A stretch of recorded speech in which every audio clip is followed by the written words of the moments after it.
Hunter Biden is under federal investigation for his China dealings. The FBI goes after China's fox hunters in the US. And a Chinese spy gets up close and very personal with US politicians. Then more on this week's China News headlines.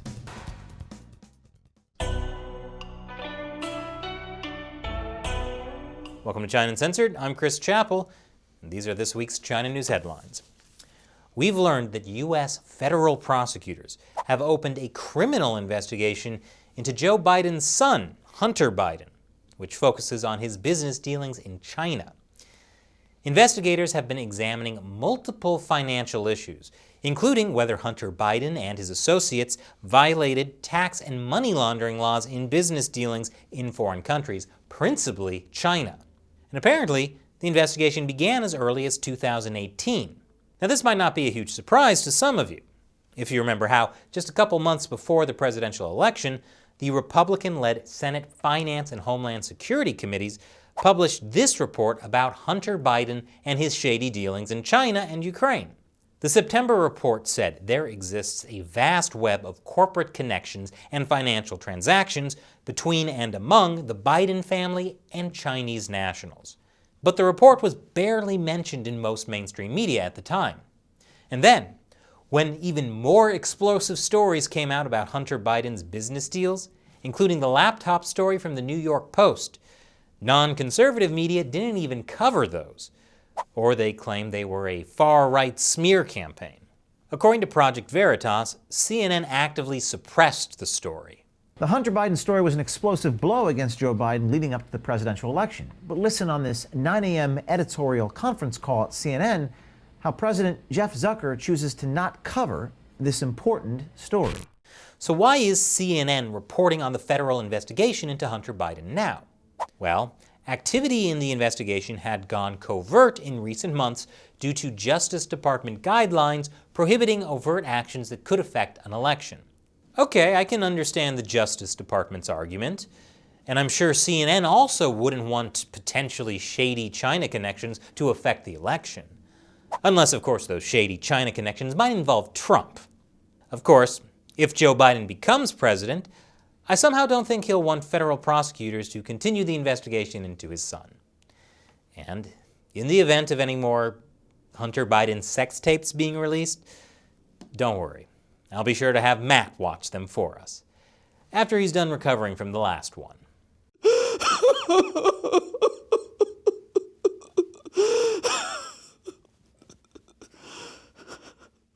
Not all heroes wear capes. But now for some good news. Europe might be finally standing up to the Chinese Communist Party. That's a big deal. Germany has been quite soft on China in the past. There's a lot of German corporate interests in China. I talked about that on a recent episode, Germany's China problem. But this week, the EU adopted landmark legislation called the EU Global Human Rights Sanctions Regime. It's kind of a clunky name, but it's important. It's basically their Global Magnitsky Act. Okay, that's also a clunky name. Anyways, here's what it does. According to a press release, the EU is equipping itself with a framework that will allow it to target individuals, entities, and bodies, including state and non-state actors, responsible for, involved in, or associated with serious human rights violations and abuses worldwide, no matter where they occurred. Secretary of State Mike Pompeo congratulated the EU on the legislation. Meanwhile, lawmakers in France are working on new legislation aimed at forced organ harvesting in China. French daily newspaper Le Monde, The World, recently reported that over 60 French MPs questioned the origin of organs used in transplant operations in China and proposed a bill in September aimed at more transparency and scientific cooperation between French and Chinese medical institutes. When the French Minister of Health said there was no need for new legislation, Frédéric Dumas-Zajdela, member of the French National Assembly, responded, "The precautionary principle must apply if French institutions do not have the means to verify what Chinese hospitals are doing. Otherwise, what are ethical principles for?" Of course, the EU can create a legal framework that allows governments to address human rights abuses in China. But the question will be whether they actually use those tools. Hopefully, they'll use their legal tools the same way the U.S. has been going after the Chinese Communist regime, which I'll get to in a moment. Welcome back. The U.S. has sanctioned another 14 Chinese officials over the ongoing crackdown in Hong Kong. The officials are all members of the Standing Committee of China's National People's Congress. In other words, the U.S. is sanctioning a bunch of China's NPCs. Secretary of State Mike Pompeo said in a statement about the sanctions, these individuals and their immediate family members will be barred from traveling to the United States. Their assets within the jurisdiction of the United States or in the possession or control of U.S. persons will be blocked, and U.S. persons are generally prohibited from dealing with them. For more on U.S. sanctions on Hong Kong, check out my previous episode, Hong Kong's Rich Corrupt Elite Are Screwed. The U.S. House of Representatives has also just passed the Hong Kong People's Freedom and Choice Act of 2020. Basically, it provides temporary refuge in the United States for Hong Kongers who fear going back to Hong Kong because of political repression. Here's Democratic Representative Tom Malinowski. We are saying, by passing this legislation, something very, very important to the Chinese government. We're saying if you crush Hong Kong, you will lose its best and brightest citizens, the people responsible for its vitality, for we will let them come to the United States and contribute to our vitality instead. The bill still has to go through the Senate and be signed by the President to become law. Secretary of State Mike Pompeo is also speaking out for Hong Kong pro-democracy activists being detained in Hong Kong. Following the jailing of Hong Kong activists Joshua Wong, Ivan Lam, and Agnes Chow last week, Pompeo said, "The use of courts to silence peaceful dissent is a hallmark of authoritarian regimes and underscores once again that the Chinese Communist Party's greatest fear is the free speech and free thinking of its own people." A few days later, the State Department once again put China on a blacklist of religious freedom violators. Pompeo also announced sanctions on Chinese officials tied to China's United Front, who have engaged in malign activities to co-opt and coerce those who oppose Beijing's policies. In another State Department statement, he says the CCP's United Front Work Department funds and supports overseas organizations to spread propaganda and coerces and bullies those who would oppose Beijing's policies. The United Front frequently intimidates members of academia, businesses, civil society groups, and Chinese diaspora communities. And if the bullying doesn't work, they'll show them videos of baby pandas until their eyeballs melt. Stupid pandas. Speaking of intimidating the Chinese diaspora, the FBI is warning state and local police about China targeting people on U.S. soil. This FBI bulletin warns of China's Fox Hunt program. Operation Fox Hunt targets Chinese individuals living in the United States and other countries for alleged crimes committed under Chinese law and seeks to repatriate them to China to face charges. So the FBI warns U.S. law enforcement not to help Chinese agents. Amazing that needs to be said. And that's important because not everyone in the U.S. is so on board with standing up to the Chinese Communist Party. According to a State Department fact sheet, U.S. investors are funding the Chinese Communist Party. Chinese stocks that are blacklisted by the Pentagon are on the U.S. stock market. Pension funds are being invested in China. A lot of this money goes to Chinese companies with military links. But hey, if you make some money, isn't it okay to sell out your country just a little? Which is why China is saying it's open to a reset in relations under a Biden administration. Senator Tom Cotton says America's corporate leaders have been in bed with China. A horrifying thought.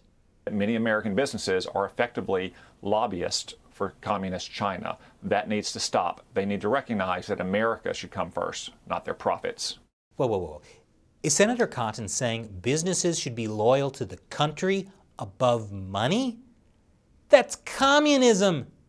Thanks for the message, Comrade Cotton. I'm just kidding. Communism is about being loyal to the Communist Party, not the country. Anyway, in case you missed it, we just did an episode about how Wall Street companies are selling out to the Chinese Communist Party. I highly recommend it. A Chinese professor working in the U.S. pleaded guilty to stealing technology for Huawei. Another Chinese researcher pleaded guilty to charges related to smuggling cancer research from Harvard to China. And a suspected Chinese spy targeted politicians in California and elsewhere in the U.S. The woman is a Chinese national named Fang Fang. Her English name is Christine Fang. According to Axios, through campaign fundraising, extensive networking, personal charisma, and romantic or sexual relationships with at least 2 Midwestern mayors, Fang was able to gain proximity to political power, according to current and former U.S. intelligence officials and one former elected official.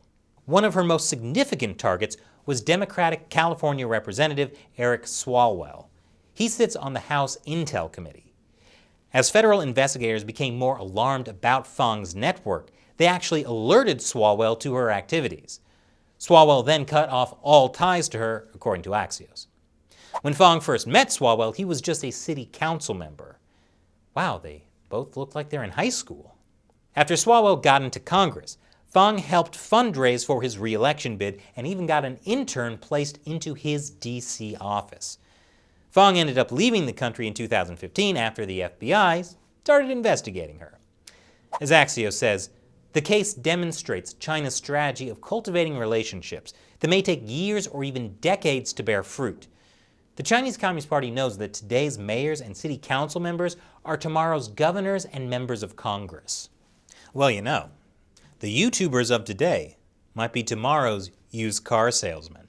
So China, if you're looking for a deal, you might want to give me a ring. In another Axios story, Joe Biden might be thinking of making Pete Buttigieg the ambassador to China. I can imagine top communist officials being absolutely thrilled with having to attend galas and events with Pete and his husband. And now it's time for my weekly catchphrase. Hong Kong police have arrested more democracy advocates.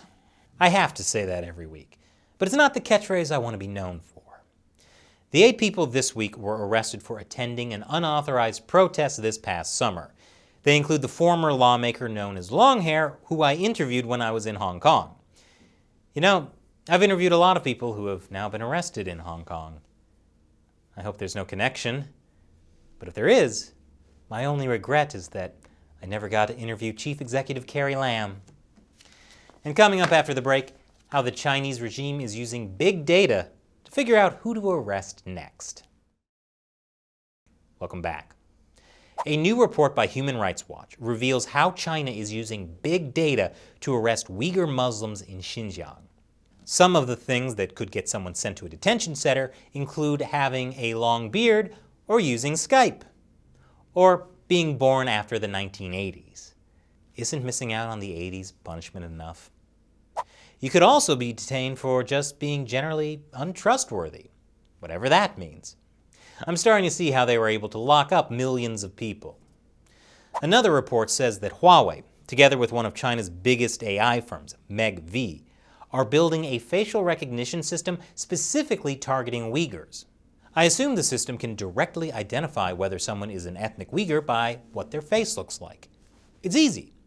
If the camera spots a person walking down the street looking terrified, they're a Uyghur.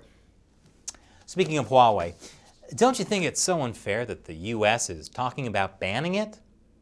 In unrelated news, China has blocked more than 100 foreign apps, including TripAdvisor. I assume TripAdvisor is blocked because of their annoying pop-up ads. And now, I'm afraid I have some really tragic news. Hu Xijin, the editor-in-chief of my favorite Chinese state-run media, the Global Times, may be mired in a sex scandal. I'm sure you're as broke up about it as I am. He allegedly had extramarital affairs with 2 female subordinates and had illegitimate children with them. Wow. This guy got 2 female subordinates to sleep with him? This guy? Are we sure there isn't some Me Too stuff going on here? But the complaint didn't come from his baby mamas. The complaint actually came from the deputy editor-in-chief of Global Times, Duan Jingtao. She apparently reported Hu Xijin to the Central Commission for Discipline Inspection. That's the group that has helped Xi Jinping purge more than 1 million officials. Hu Xijin says that Duan Jingtao coveted his editor-in-chief position and that she has been absent from work for a long time and is delusional suggesting that the whistleblower is mentally ill. That's what I love about Hu Xijin. He's classy, just like the Global Times. And it's finally Christmas season, so why not send the gift of annoying the Chinese Communist Party? If you remember, China has detained 2 Canadians, Michael Kovrig and Michael Spavor, for almost 2 years. It's in retaliation for Canada detaining Huawei CFO Meng Wanzhou. And while Meng is accused of actual crimes, violating U.S. sanctions on Iran, the 2 Michaels are really just victims of the CCP's hostage diplomacy. And now, there's a special Christmas-time campaign to help them. The idea is simple. Write a holiday card with encouraging words to either Kovrig or Spavor, address the card to the Chinese ambassador in the embassy or consulate nearest to them, and then post a picture of the card on social media using the hashtag #FreeChinaHostages. Here's my Christmas card. So please, join me in wishing the 2 Michaels a very Merry Christmas. And now, let's hear from one of you, a fan who supports China Uncensored on the crowdfunding website Patreon. Christian B. Unger says, I'd like to see you take over The Daily Show, putting all the incompetent and unfunny crew on the unemployment line. Well, Christian, I can't say I've been watching The Daily Show over the past few years. I didn't really make the Trevor Noah transition. Obviously, The Daily Show, at least in its heyday under Jon Stewart, was a big influence when I started China Uncensored. But I'll actually share a story with you I've never told before. I actually met Jon Stewart once at a movie theater here in New York. This was back when he was still hosting The Daily Show, and back when we could still go to movie theaters. There was a small group of people around him, and I wasn't going to say anything to him, but a friend of mine encouraged me to, and he was absolutely lovely. Very friendly, didn't blow me off. I told him a bit about China Uncensored, which I had just started, and he said it sounded like a great idea. And he was right. Thanks, Christian. We're in an information war with the Chinese Communist Party, and knowledge is the best weapon. YouTube has been hitting us with demonetization a lot again, so help us in our fight to bring truthful, uncensored information about China to the world. Join the China Uncensored 50-cent army on Patreon, and for as little as $1 an episode, you can help us keep up the fight. And you'll be able to ask me questions I might answer on the show. Visit patreon.com/China Uncensored to join. Once again, I'm Chris Chappell. See you next time.